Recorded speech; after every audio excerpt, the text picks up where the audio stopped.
More than 2,000 years ago, a man in ancient Greece asked a question that still defines our lives today. What is the good life? His name was Aristotle, philosopher, teacher of Alexander the Great, and one of history's keenest observers of human nature. While many remember him for his logic, his ethics, and his politics, fewer recall that Aristotle also developed a profound philosophy of wealth, one that connects money not to greed, but to virtue. In a time when society equates success with accumulation, Aristotle's formula offers something radical, a way to be prosperous and good, to find balance between material stability and moral excellence. Today, we'll uncover Aristotle's forgotten formula for wealth and virtue, a philosophy that proves the richest life isn't about having the most, but living with purpose, moderation, and meaning. For Aristotle, wealth was not an end in itself, it was a means to a greater end. He wrote, "Wealth is not the good we seek, but a useful instrument for the good life." This idea forms the foundation of his formula, a formula that links wealth, virtue, and happiness, or what he called eudaimonia, the state of flourishing that comes from living wisely and well. Aristotle believed that a virtuous person doesn't reject wealth, but they also don't worship it. Instead, they master it.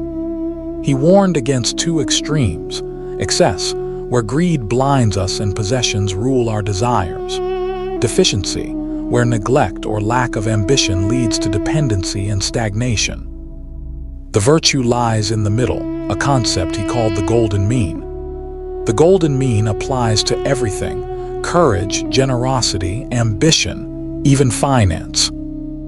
To Aristotle, the good life requires enough wealth to meet one's needs, fulfill one's duties, and support one's community, but not so much that it corrupts the soul. He wrote that true prosperity is found in right measure, the discipline to use wealth to cultivate virtue, not vanity. In his Nicomachean Ethics, Aristotle outlined this balance beautifully.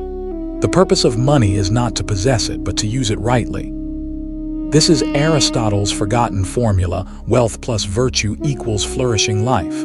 Without virtue, wealth becomes vice. Without resources, virtue struggles to grow. But together, they sustain a balanced, meaningful existence. So what does Aristotle's formula look like in our world today?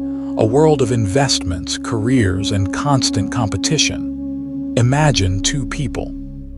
The first spends everything chasing more: promotions, status, possessions, yet feels perpetually unsatisfied. The second earns steadily, lives modestly, and uses money as a tool to support their family, help others, and create moments of rest and reflection. According to Aristotle, the second person lives closer to virtue because they have aligned their wealth with their purpose.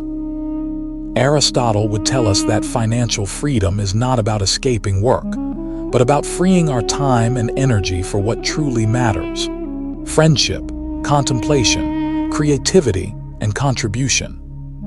He would urge us to view money as a tool of moral architecture, something that shapes our habits and our character. For example, generosity is the virtue of using wealth to uplift others, not for attention, but out of goodwill. Temperance is knowing when to stop resisting luxury for luxury's sake.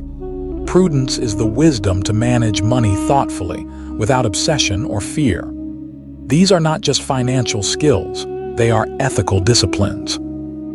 In practicing them, Aristotle believed we turn economics into ethics, transforming money from a burden into a moral exercise. And what happens when a society follows this formula? It thrives. Aristotle saw economics and ethics as inseparable. When wealth circulates with virtue, the community flourishes. When it's hoarded or abused, both the individual and society decay. So the question is not how much should I have, but what am I becoming through what I have? That, Aristotle would say, is the true measure of wealth. 2,000 years later, Aristotle's voice still echoes. In every financial decision, every ambition, every act of giving or restraint. His formula invites us to balance what we have with who we are. He reminds us that the goal of wealth is not indulgence, but freedom to live honorably, to practice generosity, to pursue wisdom, and to contribute to something greater than ourselves. When wealth serves virtue, it becomes the foundation for happiness. When virtue guides wealth, society prospers. This is Aristotle's forgotten formula, and it may be the balance our modern world has lost. So the next time you think about success, ask yourself not just how much have I earned, but how much have I grown? Because in the end, as Aristotle taught, true wealth is not measured in gold, but in the goodness it allows us to create. Because wisdom, like wealth, grows only when we use it well.